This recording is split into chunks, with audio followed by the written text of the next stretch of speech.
গুরুত্বই দিল না, সব রেডি হচ্ছে, আমাকে গুরুত্বই দিল না। আপনি দিবেন না একটু গুরুত্ব? আমি সবসময় দিয়েছি। আচ্ছা, ঠিক আছে। শাওন আর আমাদের মাঝে নেই, এই পৃথিবীর মায়া ছেড়ে সে চলে গেছে। সাজেক গিয়েছিল সকলে মিলে ঘুরতে, পুরো একটা টিম আনন্দ করতেই কিন্তু মূলত সাজেক গিয়েছিল। তারা সকলেই কিন্তু বাইকে গিয়েছিল, এত দূরের জার্নি তারা বাইকে করে গিয়েছিল। বাইকে যাওয়ার কারণেই মূলত কিন্তু এরকম একটা ভয়াবহ দুর্ঘটনা ঘটে গেল।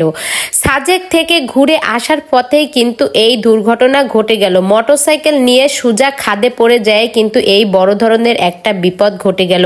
এই রকমের একটা বিপদ ঘটবে কেউ কিন্তু জানতো না। আর তাছাড়া বিপদ কিন্তু কখনোই বলে কয়ে আসে না।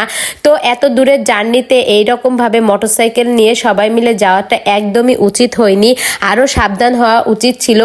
কথায় আছে না, ভাবিয়া করিও কাজ, করিয়া ভাবিও না। তো এই রকমের একটা বিষয় সবসময়ের জন্য মাথায় রাখা উচিত আমাদের। কিছুদিন আগেও কিন্তু ফারহানা বিথি গাড়ি নিয়ে একটা ভয়াবহ অ্যাক্সিডেন্ট করেছিল, তারপরেও তার ভিতরে কিন্তু কোনো সাবধানতা নেই। ফারহানা বিথির স্বামী একটা পোস্ট শেয়ার করেছে, যেটা আমি আপনাদের মাঝে এখন পড়ে শোনাবো। ভাই, তুমি বলেছিলে আমরা ট্যুর থেকে যাবার পর 7 দিন ছুটি দিও। আমি বলেছিলাম ফ্রাইডের পর, আর কাল তুই সারা জীবনের জন্য ছুটি নিয়ে আমার বুক ফাঁকা করে দিলি। আমার রুকাইয়া কার সাথে দুষ্টুমি করবে রে সোনা ভাই, আল্লাহ তোকে ওপারে ভালো রাখুক। তার পোস্টে লেখা ছিল ঠিক এরকম, যেটা আমি আপনাদের মাঝে এখন পড়ে শোনালাম। তো এই বিষয়টি কিন্তু খুবই দুঃখজনক। আনন্দের ভিতরে এই ধরনের একটা ঘটনা ঘটে গেল। তো বন্ধুরা, ভিডিওটি ভালো লেগে থাকলে একটা লাইক করবেন।